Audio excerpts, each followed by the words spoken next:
Hey guys, welcome back to my channel, and today I'll take you to Launceston, a famous city in northern Tasmania. Tasmania is the smallest state in Australia and is separated from mainland Australia. However, it's well connected with all the major cities by air and by water. Hobart is its capital, and second most important city is Launceston.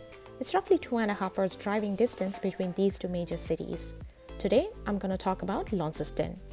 Cataract Gorge is the main attraction in this city. It's a gorgeous river gorge located in the heart of the city and a perfect example of wilderness. Peacock roams here freely. You can't afford to miss the million-dollar view from the chairlift. You need roughly 3 to 4 hours if you want to hike the whole place. You can enjoy the magnificent Tamar River cruise. It's serene as well as pretty relaxing. If you have some extra time, you can visit the Princess Square, which is famous for its bronze gilded fountain. We covered all the city attractions in one day.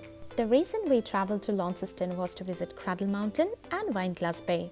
So we had a day trip booked for Cradle Mountain the next day. It's roughly 2.5 hours drive from the city, but we hopped off a couple of times to get a glance of the unadulterated countryside. Sheffield is a tiny town famous for murals, and we clicked some gorgeous pictures there. Once reached St. Clair National Park, we hiked for 5 hours and covered Dove Lake, Marian's Lookout, Pencil Pine Falls, and of course Cradle Mountain. Especially Marian's Lookout is unbelievably steep and rocky. We spotted some wee wallabies on the way. If you want to avoid the hike, can wander around Dove Lake area. The visitor center is definitely worth a stop. There is a small cafe, free Wi-Fi, and of course can check out some fancy souvenirs. People camp here for 4-5 days, but that needs prior bookings. I'll attach the necessary links in the description box below. Next day, we had another day trip booked for Wineglass Bay, which is nestled in the Freycinet National Park. It takes around 3 to 3.5 hours to reach Freycinet National Park, but on the way, we stopped in a couple of places.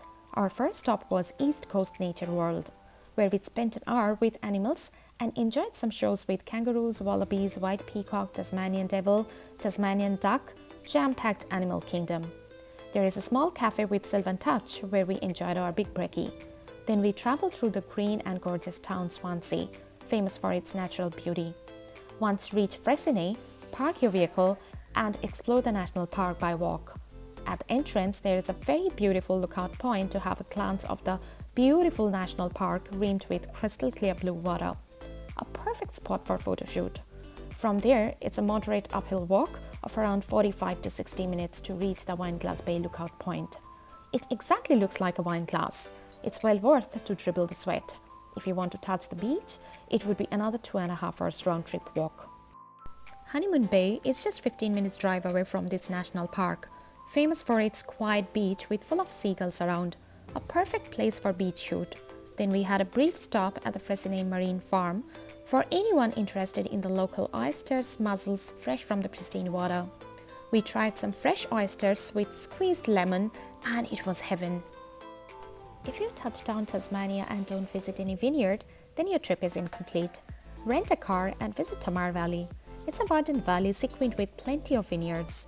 We picked Ironpot Bay Vineyard and spent a couple of hours to understand how it is processed step by step, then had delicious lunch near there with a million-dollar view. We also visited Brady's Lookout in Tamar Valley. If you have time, visit Lavender House, the Perfumery Tasmania, where all the beauty products are made by freshly plucked lavenders. If you want to visit Launceston properly, you need minimum 5 days.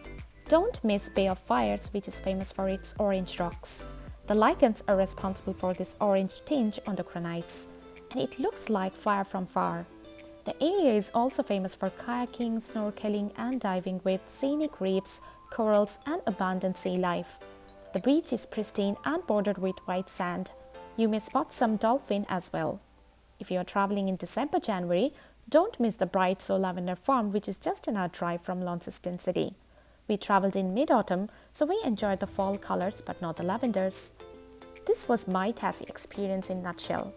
Every episode is designed to minimize your hassle so that you can maximize your time and travel efforts and save your pocket.